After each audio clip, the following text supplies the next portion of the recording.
So, welcome back to my channel. So, for today's video, gagawa tayo ng kakanin, guys. Mayroon tayong glutinous rice flour. So, 1.5. Tapos, 1/2 cup of rice mikos.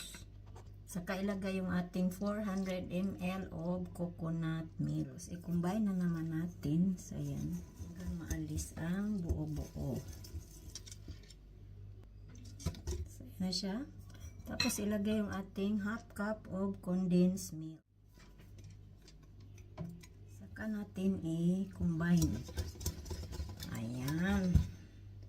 So ganun lang kadali, guys. So atong i-divide kasi maglagay tayo ng color. Maglagay tayo dito sa ating bowl. Dito maglagay tayo ng OB.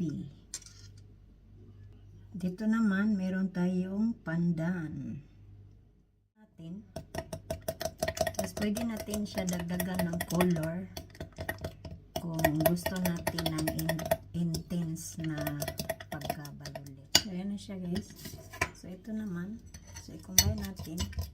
So there you go. So, bite size lang yung gagawin natin na sapin-sapin. So, ayan, guys. Lagyan natin siya ng oil. So, ayan.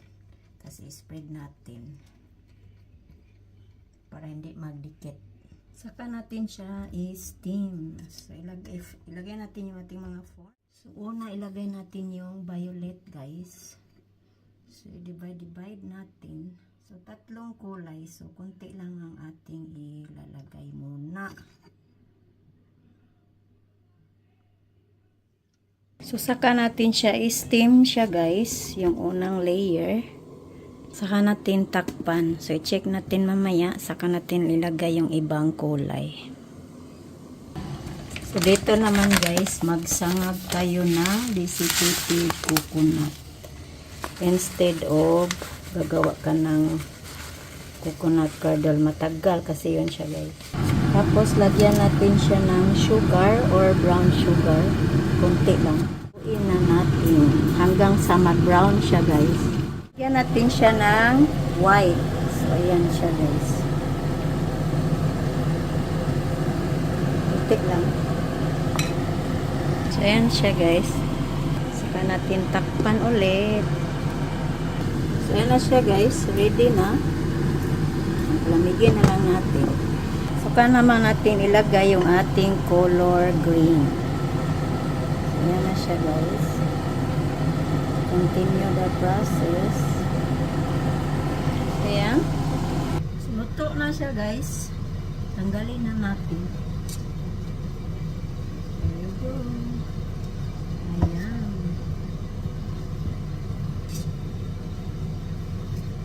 So, tanggalin natin siya, guys. Ayan siya. Oh, here you go. O, diba ang ganda? Pretty. So, ganun lang siya kadali, guys. Thank you for watching and hope you enjoy. See you in my next vlog. Guwapa. Guwapa kaya ito ang sapin-sapin. So, bite size, parang cupcake. Diba? Bilis lang niya matanggal.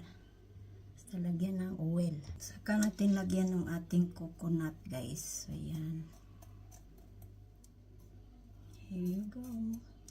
So, instead of coconut kernel, pwede niyong magsangag ng desiccated coconut.